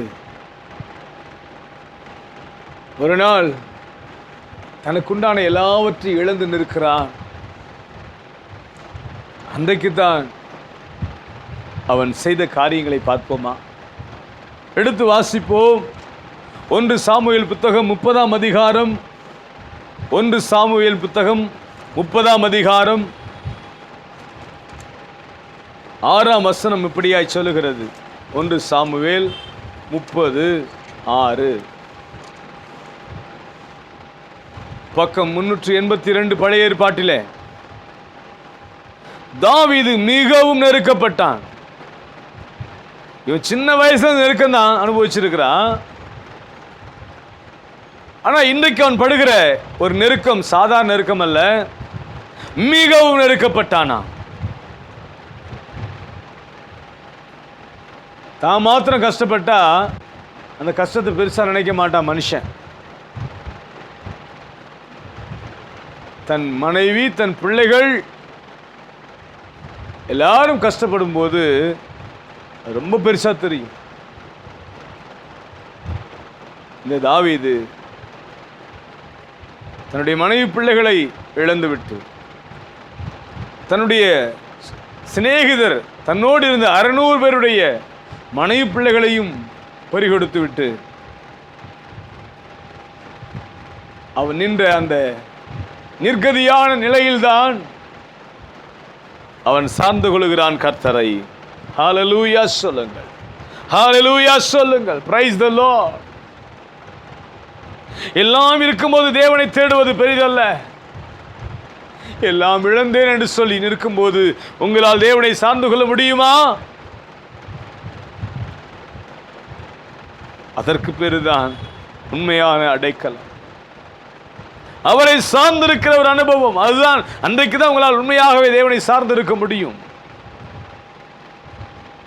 அநேகர் பணத்தின் மேலே ஒரு சார்பு, தன் பலத்தின் மேலே ஒரு சார்பு, தன் அறிவின் மேலே ஒரு சார்பு, தன் ஜனத்தின் மேலே ஒரு சார்பு, கூட கர்த்தர் மேலே ஒரு சார்பு. பார்ப்போம், கர்த்தர் செய்த பார்ப்போம், இல்லைன்னா அடுத்த வழி. கர்த்தர் சுகம் கொடுத்தா பார்ப்போம், இதை மாத்திரை மருந்துல பார்ப்போம். ஏன்னா கர்த்தர் தலைவலி வயிற்று வலிக்கு மட்டும்தான் சுகம் தருவார், மற்ற வியாதி சுகம் தர மாட்டார். உன் நம்பிக்கை, உன் விசுவாசம். கர்த்தர் செத்தவனை உயிரோடு எழுப்புவார், நீ செத்தா கூட உன்னை உயிரோடு எழுப்புவார். அந்த விசுவாசம் உனக்குள்ளே காணப்படணும். தாவீது சகலத்தையும் இழந்தவனாய் நிற்கிறான். வேதம் சொல்லுகிறது, வாசிக்கிறேன். 1 சாமுவேல் 30:1-2.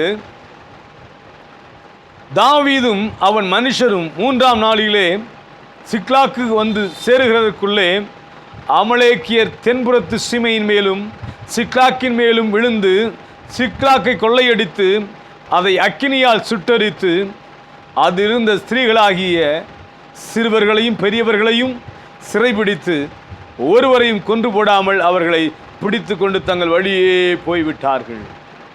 அமலேக்கியர் தாவீதும் அவனுடைய மனுஷரும் இல்லாத நேரங்களிலே வந்து அவர்களுடைய மனைவி பிள்ளைகளை எல்லாம் உயிரோடு பிடித்து கொண்டு இந்த ஆஸ்திகளை எல்லாம் கொள்ளையிட்டு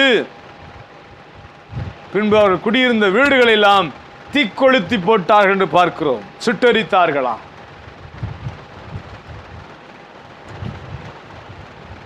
நீ பகல்லாம் வீதியில் இருக்கிறோம், ராத்திரி எங்க தங்குவோம்? வீடு தேவை, வீடு இருக்கு. வீட்டில் யார் தேவை? பெற்றோர் தேவை, பிள்ளைகள் தேவை, மனைவி தேவை. யாருமே இல்லையாங்க.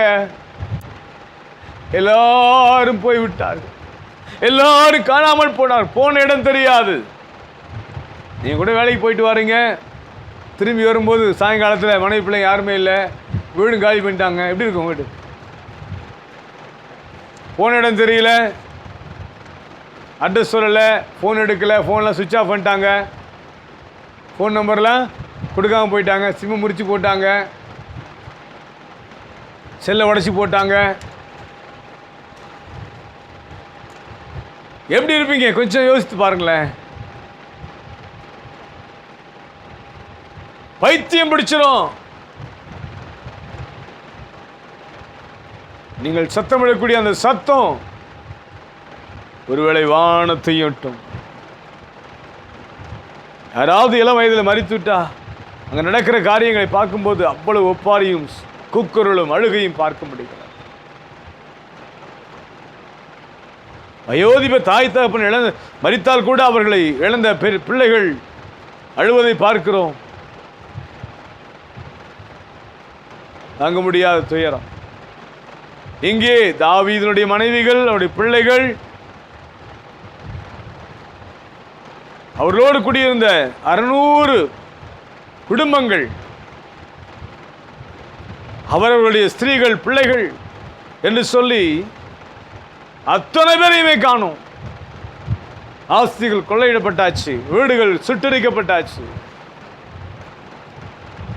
இதை போல ஒரு நெருக்கம் இந்த உலகத்தில் யாருக்குமே வந்திருக்காது. சடனா ஒரு உபத்திரம் வராது. எங்கேயாவது யுத்தம் நடக்கும், யுத்தத்தில் தோத்து போவாங்க, மரித்து போவாங்க, கொள்ளையடிக்கப்படுவாங்க, குடும்பங்கள் அழிக்கப்படும். இதெல்லாம் வரலாறு பூர்வமாக பார்க்குறோம், கேள்விப்படுறோம். எந்த ஒரு முன்னெச்சரிப்பும் இல்லாமல், எந்த ஒரு முன் அறிவிப்பும் இல்லாமல் வெளியில் போயிட்டு வந்த புருஷன்மார் வீட்டுக்கு வரும்போது மனைவி மக்கள் யாருமே இல்லை, மிருக ஜீவன்கள் எதுவும் இல்லை, வெள்ளியும் பொண்ணு எதுவும் கிடையாது, வீடுகளும் எரிந்து சாம்பலாய் கிடக்கிறார்கள். கருமையானவர்களே, ஒருவேளை எதிர்பாராத இழப்பின் மத்தியில் வாழ்ந்து வருகிறீர்களோ, ஏமாற்றப்பட்டீர்களோ, துயர சத்தமாய் அழுது கொண்டிருக்கிறீர்களோ, சொல்லி அழ ஒருவரும் இல்லை என்று சொல்லி புலம்பலும் வேதனையும் நிறைந்து வாழுகிறீர்களோ, கர்த்தர் இன்றைக்கு உங்களை சந்திக்கும்படி வந்திருக்கிறார். உங்கள் நிலையை ஒருவரும் அறிந்து கொள்ள முடியாத நிலையிலே, ஒரு தள்ளப்பட்ட ஒரு நிலை, ஒரு ஒதுக்கப்பட்ட மறக்கப்பட்ட நிலை, யாருமே இல்லாத ஒரு நிலை, ஒரு அனாதை என்கிற நிலையில் ஒருவேளை நீங்கள் தவிப்போடு இருக்கலாம். கர்த்தர் இன்றைக்கு உங்கள் துக்கத்தை சந்தோஷமாய் மாற்றுகிறவர். தாவீதுக்கு அருளின அந்த நிச்சயமான கிருபைகளை தேவன் இன்றைக்கு உங்களுக்கு தருவார். பெற்றுக்கொள்ளுங்கள். பரிசுத்த ஆவியானவர் என் மக்களை நிரப்புவீராக. இழந்த இடங்களிலே என் தேவனுடைய நிறைவு உண்டாவதாக. கபா ஷபா தரபதரா துரபகதரா ஏ மகதரா பௌ தியா மகதரமா ஷே பஹதுரிவி ஆதரமனாகதரா. தாவீது நெருக்கப்பட்ட போது வேதம் சொல்லுகிறது, வாசிக்கலாம்.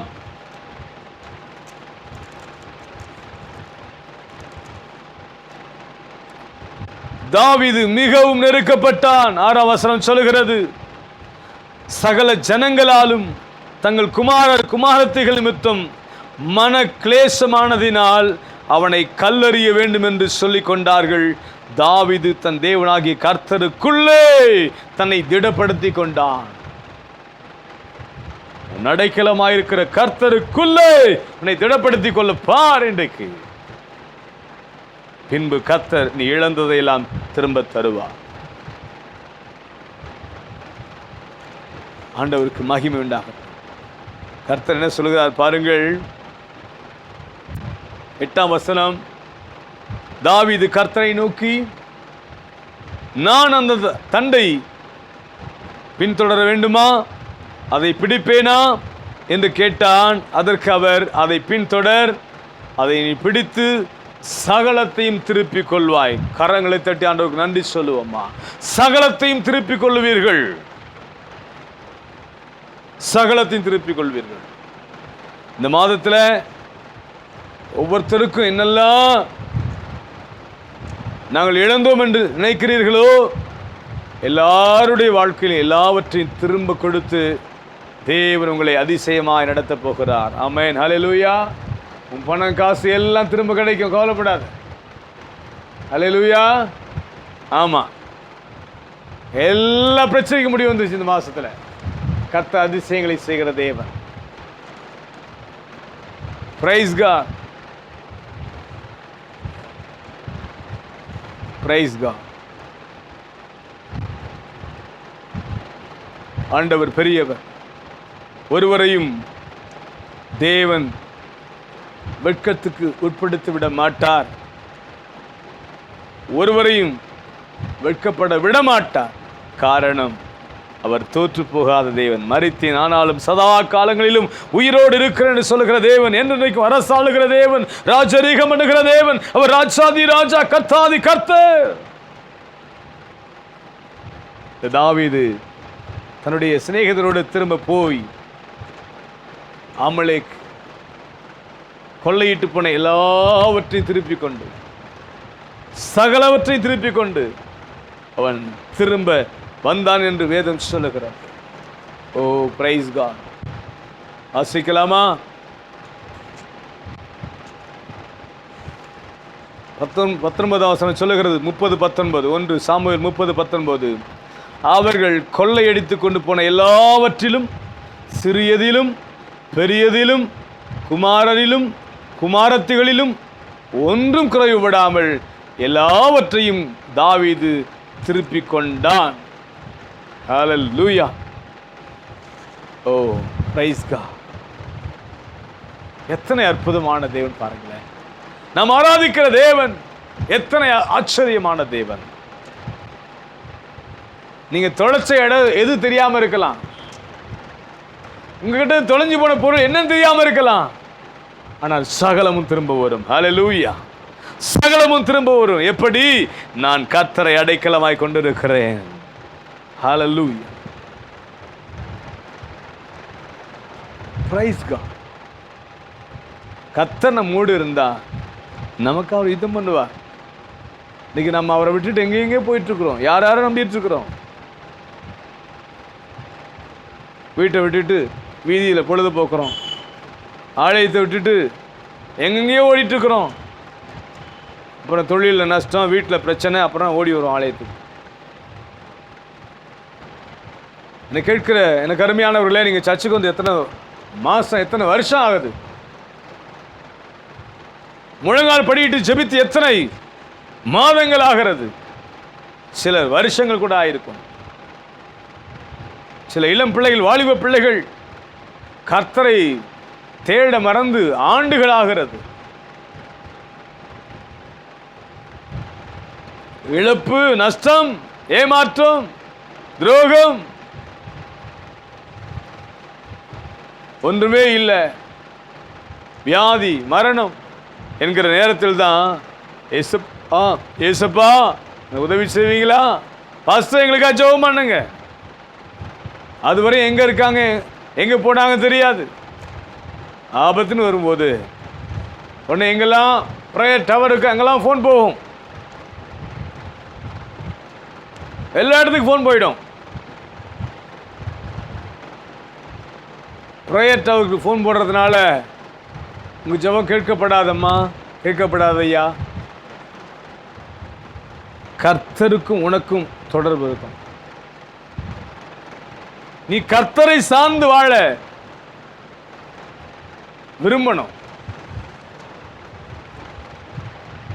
நீ பெரும்பாலான பிள்ளைங்க வீட்டை விரும்புறதே இல்லை, வீட்டில் இருக்க மாட்டோம், வீட்டை விட்டு வெளியே போறான். சபையில் இன்னைக்கு அநேகம் இருக்க விரும்புறதில்லை, சபையா போவாங்க. ஊழியம் செய்கிற பிள்ளைகளும் உண்மையாய் ஊழியம் செய்ய விரும்புறதில்லை. அவர்களும் தடுமாறி கொண்டிருக்கிறார்கள். கர்த்தருக்கு மகிமை உண்டாகும். தேவன் விரும்புகிற சிந்தை, தேவன் விரும்புகிற சித்தத்தை செய்ய செயல்படுத்த நீங்கள் ஆரம்பியுங்கள். தாவீது ஏன் பிடிச்சது தெரியுமா? தாவீதுக்கு, ஆண்டவருக்கு தாவீது ரொம்ப பிடிக்கும். என் இருதயத்துக்கு ஏற்றவன் சொன்னான். தாவீது மறக்க முடியாத குறைவுள்ளவன். பத்சேபாளுடைய விஷயத்தில் அவன் செய்த காரியங்களை மன்னிக்கவே முடியாது, மறக்க முடியாது. அவ்வளவு பெரிய காரியம்.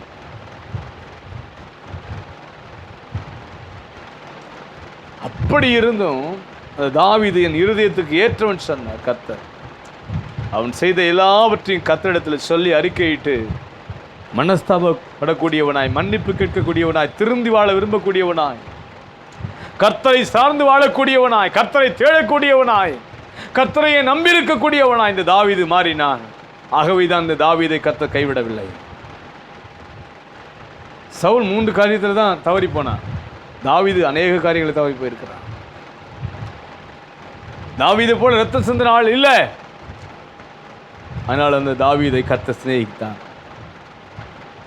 வேளை நான் பெரிய பாவின்னு சொல்லி ஒதுங்கி நிற்காத.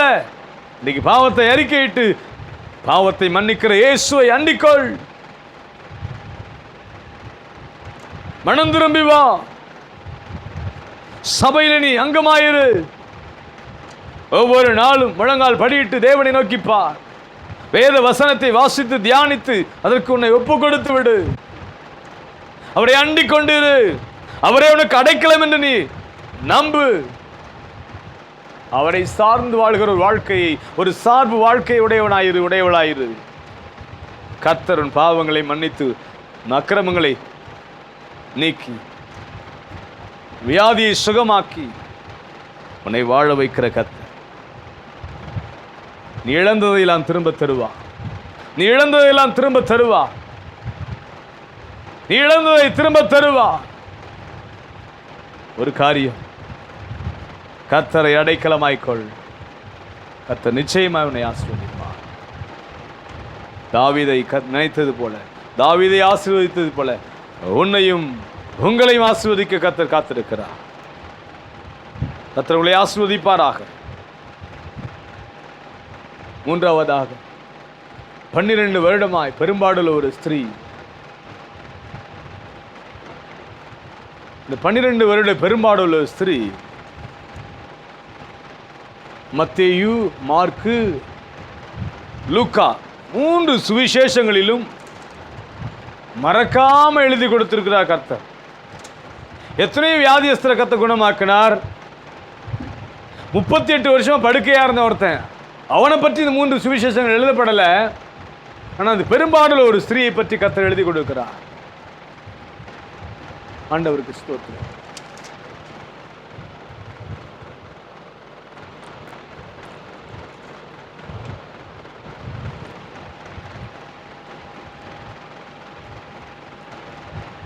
மார்க்கு சுவிசேஷ புத்தகம் 25 வாசிக்கலாமா?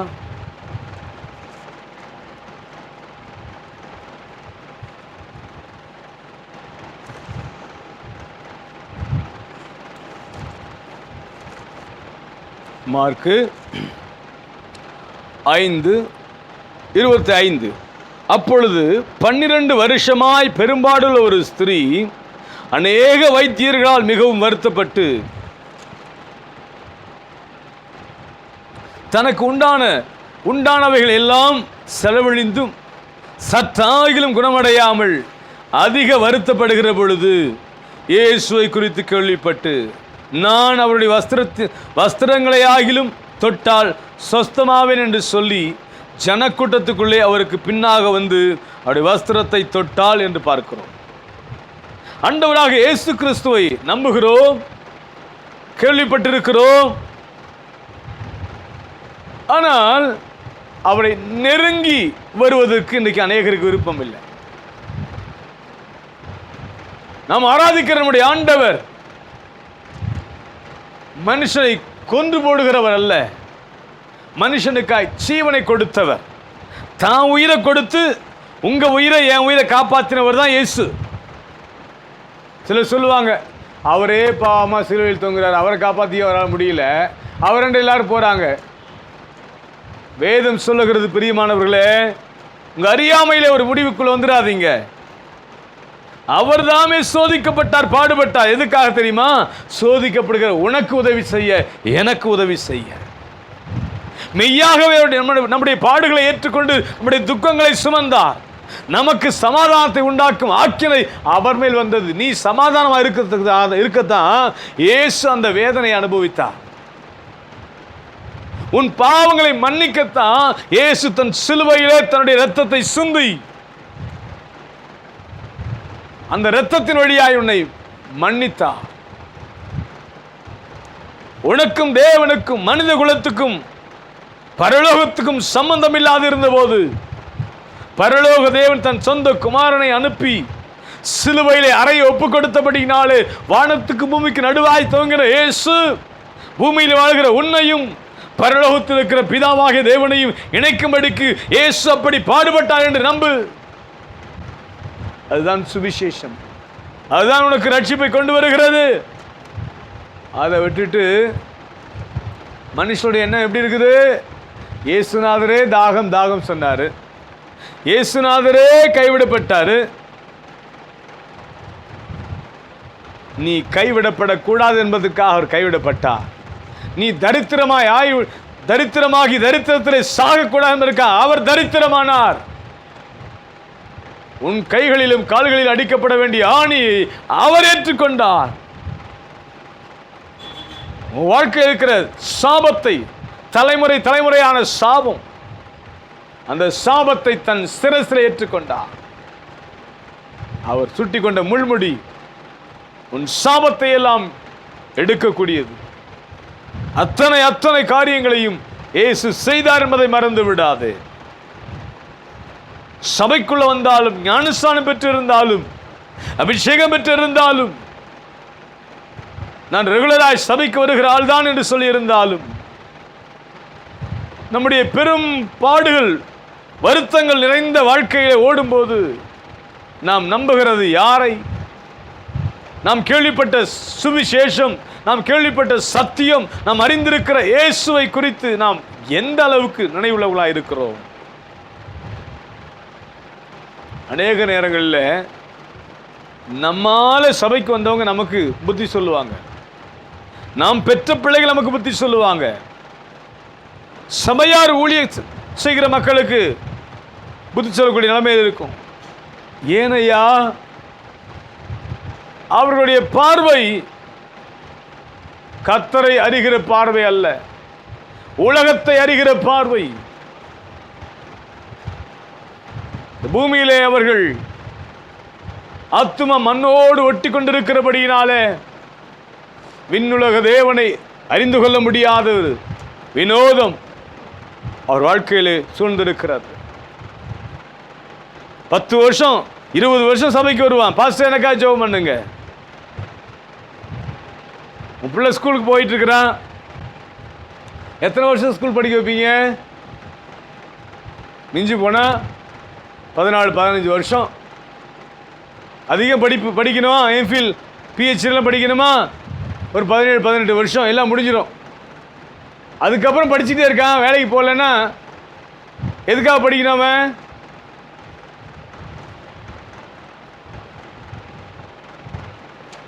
விளங்கல, அனைவருக்கு புரியல. படிக்க வைக்கிறது அவனுடைய எதிர்கால வாழ்க்கையில் ஒரு நல்ல உயர்வுக்கு வரணும், நல்ல பொருளாதாரத்தில் உயர்த்தப்படணும், சமூகத்தில் உயர்த்தப்படணும். அந்த படிப்பு அவனுக்கு ஒரு ஏணியாய் மாறும் என்பதற்காக படிப்பை கொடுக்குறாங்க பெற்றோர். அந்த பிள்ளைய எப்பா நீ சாகிற வரையும் படிச்சுக்கிட்டே இருக்கா அப்படின்னு அப்பா அம்மா சொல்லுவீங்களா? இப்படி சொல்லுவீங்களா? சபைக்கு மட்டும் வந்தா என்ன பண்றீங்க? சாகிற வரையும் பாஸ்டர் எனக்கா ஜெபம் பண்ணு, சிஸ்டர் எனக்கா ஜெபம் பண்ணு, அம்மா எனக்கா ஜெபம் பண்ணு, ஐயா எனக்கா ஜெபம் பண்ணு. ஏன்? உங்களுக்கு தேவன் எந்த நோக்கத்துக்கு அழைத்தார் என்கிற அந்த நோக்கத்தை மறந்துடுறீங்க. அநேக நேரங்களிலே நாம் இப்படித்தான் சின்ன சின்ன பிள்ளைகளா பலவீனங்களா மாறி நிற்கிறோம். அவர் வல்லமையை புரிந்து கொள்ள நமக்கு சத்துவம் பெறாத ஆட்களா இருக்கிறோம். கண்கள் திறக்கப்படாதவனா இருக்கிறோம். பிள்ளையாம் சொல்றான், கண் திறக்கப்பட்டவன் சொல்லுகிறதாவது உனக்கு விரோதமா ஒருத்தர் எழும்ப முடியாதையா? இஸ்ரவேல் ஆள சிங்கத்தை போல இருக்குது, அது அணி அணியா இருக்கிறத பார்த்தா எவ்வளவு அழகா இருக்குது.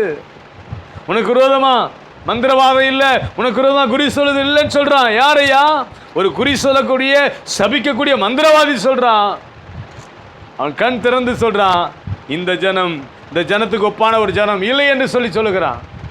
ஆனால் சபைக்குள்ளே இருந்துக்கிட்டு நான் ரொம்ப குறைவில்லவன், நான் ரொம்ப நஷ்டம் அடைஞ்சவன், என்ன மாதிரி யாரும் இருக்கக்கூடாது, என்ன மாதிரி யார் பிரச்சனை, எந்த பிரச்சனை என்ன மாதிரி யாருக்கு வந்துடக்கூடாது, நான் ரொம்ப ரொம்ப கஷ்டப்படுறேன். அட பாவீங்களா! அப்போ இயேசுநாதர் பட்ட பாடுகள் என்னத்துக்கு நினைக்கிறீங்க?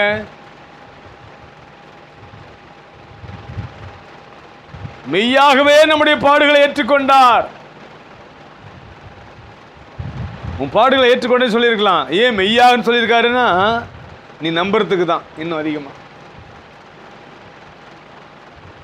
ஆண்டவருக்கு ஸ்தோத்திரம். இந்த பெரும்பாடுள்ள ஒரு ஸ்திரீ இயேசுவை குறித்து கேள்விப்பட்ட உடனே அவளுக்குள்ள ஒரு விசுவாசம் வந்தது. பாருங்களேன், நீ சபைக்கு தொடர்ந்து 10 வருஷமா 20 வருஷம் வரை சொல்றதுனால உனக்கு விசுவாசம் வந்திருக்குன்னு சொல்ல முடியாது. பைபிளில் நிறைய வசனங்களை படிக்கிறேன், ஃபுல்லாக ஆரம்பத்தில் கடைசி வரையும் பல படிச்சிருக்கேன்னு சொல்கிறதுனால பிரயோஜனம் இல்லை. நீ அதை குறித்து கேள்விப்பட்டவுடனே, அறிந்தவுடனே நீ விசுவாசிக்க ஆரம்பிக்கணும், கர்த்தரை பின்தொடர ஆரம்பிக்கணும். அதுதான் வாழ்க்கையை மாற்றும். எத்தனை முறை கற்றாலும் அவர்கள் உணர்வில்லாதவர்கள் என்று வேதம் சொல்லுகிறது. திருச்சபையே, உன் பாடுகள் ஏன் மாறல? இந்த ஸ்திரியை பார்க்கும்போது அவர் பெரும்பாடு உள்ள ஸ்திரீன்னு எழுதியிருக்குது. உன் பெரிய பாடுகள், வாழ்க்கை பூராவும் பாடுபடுறியே, இந்த பாடு ஏன் மாறல? கர்த்தருடைய செய்தியை கேட்ட பிறகு நீ இயேசுவின் பின்ன வரல, விரும்பல. ஞாயிற்றுக்கிழமை கிறிஸ்தவனா இருக்க விரும்புற, வெள்ளிக்கிழமை உபவாச கூட்டத்துக்கு மட்டும் வந்து போற. உபவாச ஜெபம் தான் நமக்கு தேவைன்னு நான் சொல்லுவேன். உபவாச ஜெபம் உன் வயிற்று வலிக்கு வர, ஞாயிற்றுக்கிழமை ஆராதனை கர்த்தரை மகிமைப்படுத்த வர, கர்த்தரை அறிய வரேன்னு சொன்னேன். இப்போ சொல்றேன், சபை ஆராதனை கர்த்தரை மகிமைப்படுத்துவதற்கும் கர்த்தரை அறிந்து கொள்ளவும் வருகிற ஒரு வேலை. அது வெள்ளிக்கிழமை உபவாச ஜெபம் அப்படின்னா, என் பிள்ளைக்கு கல்யாணம் ஆகணும், என் பொண்ணுக்கு கல்யாணம் ஆகணும், என் வீடு கட்டணும், என் பிரச்சனை தீரணும், பக்கத்து வீட்டுக்காரன் பிரச்சனை தீரணும், வியாதி போகணும், வறுமை மாறணும், கடன் மாறணும், இதுக்காக வந்து உட்கார்ந்துருக்கிற. நான் சொல்கிறேன், நீ உண்மையா கர்த்தரை தேட ஆரம்பித்தா உன் வயிற்று வலி, தலைவலி, உன் பிரச்சனை, சாபம் எல்லாமே ஒழிஞ்சு போகும். இப்போ உன் உபவாசம் எதுக்காக வேண்டியிருக்கும்? தேசம் ரட்சிக்கப்படணும், நான் சத்தியத்தில் நடக்கணும், அநேகரை ஆதாயப்படுத்தணும், வரங்களை கிருபைகளை பெற்றுக்கொண்டு வல்லமையாக பிரகாசிக்கணும். அப்படி ஆகிடும். இன்றைக்கி நிறைய உபவாசம் பண்ணுற மக்கள் வயிற்று வலி, தலைவலி, வீட்டு பிரச்சனை, குடும்ப பிரச்சனை, பண பிரச்சனை, வேலை, வீடு வாசல், இதுக்கு தான். ஆனால் சபை சொல்லுகிற சரித்திரம் என்ன? உபவாசித்து ஜெபித்த நோக்கம் என்ன? ஊழிய வளர்ச்சி, சுவிசேஷம் அறிவிக்கப்பட வேண்டிய அனுபவங்களுக்காக, அங்கு காணப்படுகிற எதிர்ப்புகளை மேற்கொள்வதற்காக,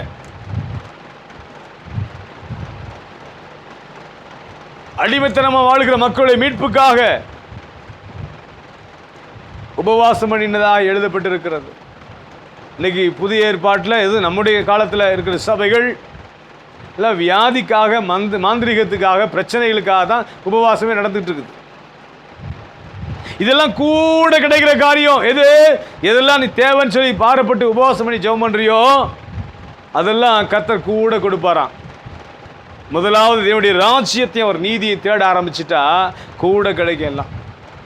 கர்த்தருக்கு மகிமை உண்டாகட்டும். ஆகவே இந்த ஸ்திரியை பார்க்கும் பொழுது இயேசுவை குறித்து கேள்விப்பட்டவள் இயேசுவின் பின்னே போனாள். இந்த பெரும்பாடு என்று சொல்லக்கூடிய இந்த வியாதி ஒரு இரத்தப்போக்கு வியாதி. அது ஆதி நாட்களிலே உதிர ஊரல், இரத்தப்போக்கு என்பது ஒரு தீட்டான ஒரு அனுபவம். அதை சபை ஏற்றுக்கொள்ளவில்லை. அப்படிப்பட்ட மக்கள் அசுத்தமானவர்கள், தீட்டுள்ளவர்கள் சொல்லி ஒதுக்கி வைத்த காலம் அது. ஆகவே தன்னுடைய நிலையை யாருக்கும் சொல்லாதபடி, இயேசுவிடத்திலும் சொல்லாதபடி, அவள் கேள்விப்பட்ட இயேசுவை தேடி அவர் எங்கே பிரசங்கிக்க வருகிறாரோ, எங்கே போகிறாரோ அங்கே அவருக்கு பின்னாக போய் அவருடைய வஸ்திரத்தின் ஓரத்தை தொட்டாகிலும் சுகம் பெறுவேன் என்று சொல்லி பின்னே போனாள்.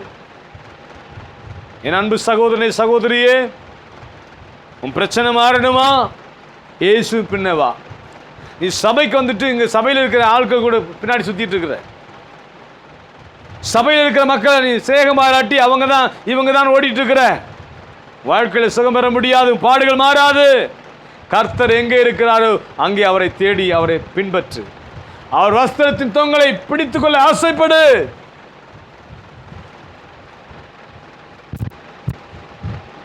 தேவனுக்கு மகிமை உண்டாவதாக.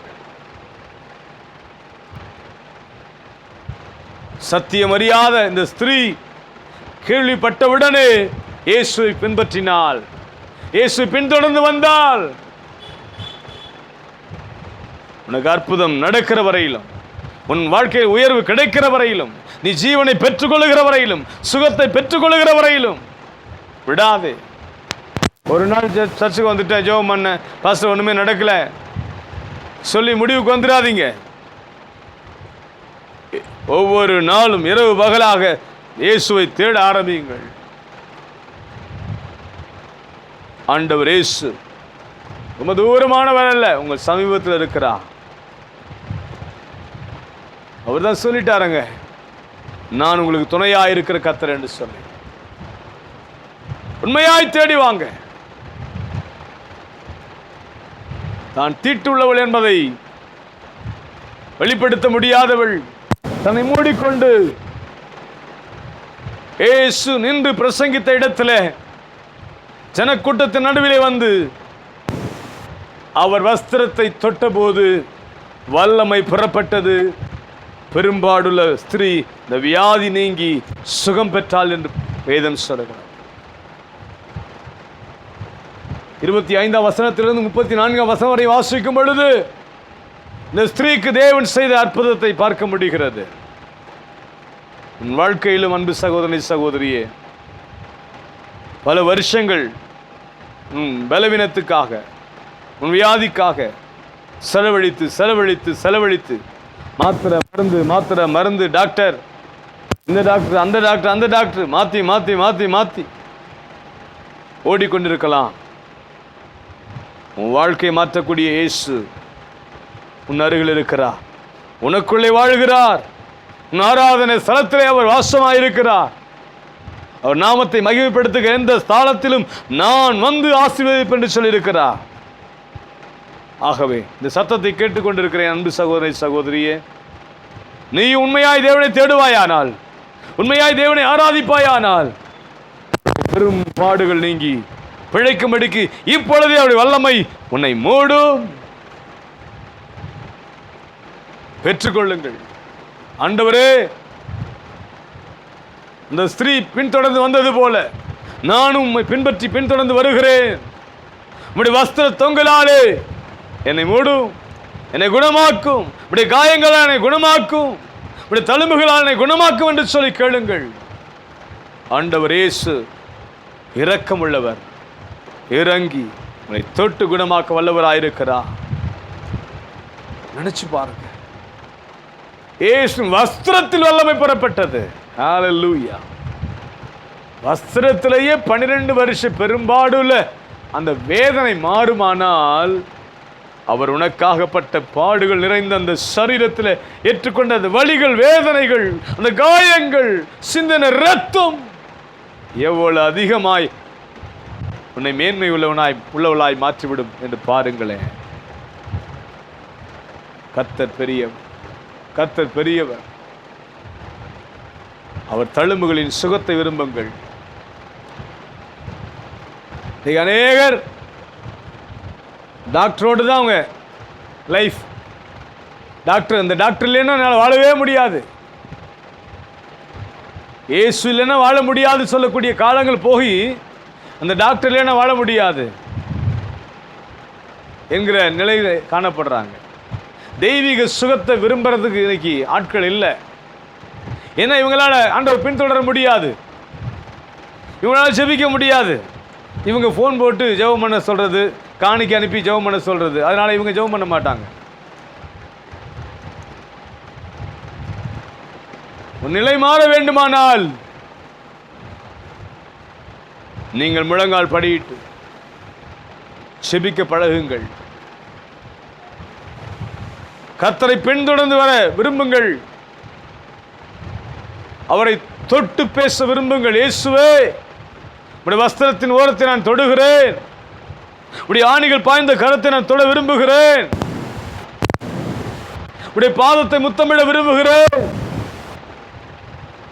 உடைய முக தரிசனத்தை காண விரும்புகிறேன், உடைய சத்தத்தை கேட்க விரும்புகிறேன். நீர் என்னை தொட வேண்டும் ஆண்டவரே. என்கிற ஒரு ஏக்கமும் விருப்பம் எந்த அளவுக்கு வாழ்க்கையில பாதிப்பை கொடுத்திருக்கிறதோ அந்த அளவுக்கு ஒரு பெரும் பிரச்சனைகள் இன்றைக்கு மாய்ந்து போகும், இல்லாமல் போகும். கர்த்தரை சந்தோஷமாய் நடத்துவார்.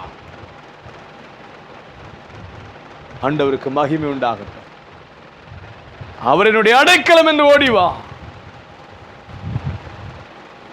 எல்லாத்தையும் வித்து செலவாக்கிட்டேன், என்கிட்ட ஒண்ணுமே கிடையாது, டாக்டருக்கு ஃபீஸ் கிடையாது, மருந்து மாத்திரை வாங்க காசு கிடையாது, வேற வழியே இல்லை, அவர் தான் என்னுடைய அடைக்கலம், அவரை நம்பி போறேன் என்று வந்தவள் சும்மா போகல, சுகத்தோடு திரும்பினாள் என்று பார்க்கிறோம். என்னை கேட்டுக்கொண்டு அருமையான சகோதரி சகோதரி, கர்த்தரை அந்த அளவாய் நீ நம்பி வா, அவரை அடைக்கலமாய் கொண்டு வா. பெரும் பாடுகள் இன்றைக்கு மாறும். முதலாவதாய் பார்த்தோம், எசேக்கியா ராஜா தன் மரண படுக்கை நீங்கி ஜீவனை பெற்றுக் கொண்டான். இரண்டாவதாக தாவீது தன்னுடைய எல்லாவற்றையும் இழந்த நிலையிலே, மிகுந்த போராட்டத்தில், நெருக்கத்தில் அவன் கர்த்தரை சார்ந்து கொண்டான். அவன் இழந்த எல்லாவற்றையும் திரும்ப கொடுத்தான். மூன்றாவதாக பெரும்பாடுள்ள ஒரு ஸ்திரீ தன் ஆசை எல்லாவற்றையும் விற்று விற்று வைத்தியரை கொடுத்து சற்றாயிலும் சுகம் பெறாத நிலையில இயேசுவை குறித்து கேள்விப்பட்டு இயேசுவின் பின்னே வந்தாள். வஸ்திரத்தின் தொங்கலை பிடிப்பேன் என்று சொன்னாள். சுகம் பெற்றுக்கொண்டு திரும்பினாள் என்று பார்க்கிறோம். கேட்கிறவர்களே, நிச்சயமாய் தேவன் இன்றைக்கு உங்களை விடுவிக்க வல்லவராயிருக்கிறார். அவரை உங்களுக்கு அடைக்கலமாய் கொள்ளுங்கள், அவரையே சார்ந்திருங்கள். பெரும்பாடுள்ள ஸ்திரியை போல எல்லாத்தையும் உலகத்தில் செலவு பண்ணிட்டு வெறுமையா வந்து ஆண்டவரை காப்பாற்ற நிற்காதீங்க. நின்றாலும் உங்களை காப்பாற்ற வல்லவராயிருக்கிறார். ஆரம்பத்தில் இதை வாசிக்கும் போதே தெரிந்து கொள்ளணும். எல்லாத்தையும் செலவழிச்சிட்டு கடைசியா இயேசுவை தேடுறதை விட எல்லாம் இருக்கும்போது இயேசுதான் எனக்கு ஆண்டவர் என்று சொல்லி அடைக்கலப்பட்டனம் என்று சொல்லி ஓடிவா திருச்சபைக்கு. கர்த்தாவினுடைய அடைக்கலம் என்று சொல்லிப்பார். கர்த்தாவே நீருடைய அடைக்கலம் என்று சொல்லிப்பார். உன் நிலைமையை கர்த்தர் மாற்ற வல்லவராயிருக்கிறார். செபிப்போமா? எங்கள் அன்பின் பரலோக பிதாவே, எங்கள் ஆண்டவர் இயேசுவின் நாமத்தினாலே என் அன்பும் திருச்சபைக்காய் மக்களுக்காய் செபிக்கிறேன். எங்களோடு இணைந்து உடைய நாமத்தை மகிமைப்படுத்துகிற ஒவ்வொரு மக்களையும் ஆசீர்வதிங்க. தேவ சமாதானம் உண்டாயிருக்கட்டும். அவரினுடைய அடைக்கலம் என்று சொல்லுகிற ஒவ்வொருவரையும் இன்னைக்கு ஆயுசு நாட்களை கூட்டி தருவீராக. அவரினுடைய அடைக்கலம் என்று சொல்லுகிற ஒவ்வொருவரையும் தேவனே அவர் இழந்ததை திரும்ப தருவீராக. சகலத்தை திருப்பிக் கொள்ள கிருபை தருவீராக. அவருடைய அடைக்கலம் என்று சொல்லி நம்பி வருகிற கடைசி நம்பிக்கையோடு வந்திருக்கிற ஒவ்வொருவரையும் என் தேவனை காப்பாற்றுகிறார்.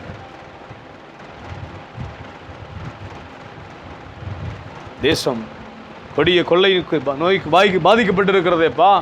இப்படிப்பட்ட பாதிப்பில் இருக்கிற ஒவ்வொருவரையும் கர்த்தர் காப்பாற்றுவீராக. சகல ஜாதி மக்களையும் சகல ஜனங்களையும் பாஷைக்காரரையும் ரட்சியும். தேசத்தின் அதிபதிகளை ரட்சியும். உலகம் பூரா இன்றைக்கு இந்த வியாதியின் கொடுமை தாண்டவம் ஆடுகிறது. என் தேவனே, நீர் சிந்தின இரத்தத்தினாலே வியாதியின் குறுகளை அழித்து ஜனங்களை காப்பாற்றுவீராக, ரட்சிப்பீராக, ஆசீர்வதிப்பீராக. இப்படி அன்பை விளங்க பண்ணுவீராக. இப்படி அன்பை விளங்க பண்ணுவீராக. நம்முடைய வருகைக்கு முந்தி இப்படிப்பட்ட காரியங்கள் நடக்கும் என்று வேதம் சொல்லுகிறது. ஆனாலும் ஆண்டவரே, மனுக்குலம் மாண்டு போகிறதை பார்க்கும்போது, புதைக்க இடமில்லாமல் இருக்க இடமில்லாமல் தவிக்கிற மக்களை பார்க்கும் பொழுது என் தேவனே வேதனையோடு கேட்கிறேன், மன்றாடுகிறேன். அப்பா, என் தேசத்தின் மேல் மனம் இறங்கும். எங்கள் பாவங்களை மன்னித்தருளும். அன்பு கரம் ஒவ்வொருவரையும் ஆசீர்வதிக்கட்டும், ஆறுதல் படுத்தட்டும். மக்களை இழந்த குடும்பங்களுக்கு ஆறுதல் செய்யும். தேசத்துக்கு சமாதானத்தை கட்டிடும். நல்லதொரு ஆட்சியை தேசத்தில் ஏற்படுத்தும். ஆசீர்வதியும். எல்லா மகிமை உமக்கை செலுத்துகிறோம். மீட்பர் இயேசுவின் நாமத்தில் ஜெபிக்கிறோம் எங்கள் ஜீவனுள்ள நல்ல பிதாவே. ஆமென், ஆமென். God bless you, God bless you, God bless you. கர்த்தர் உங்களை ஆசீர்வதிப்பாராக. ஆமென். மறுபடியும்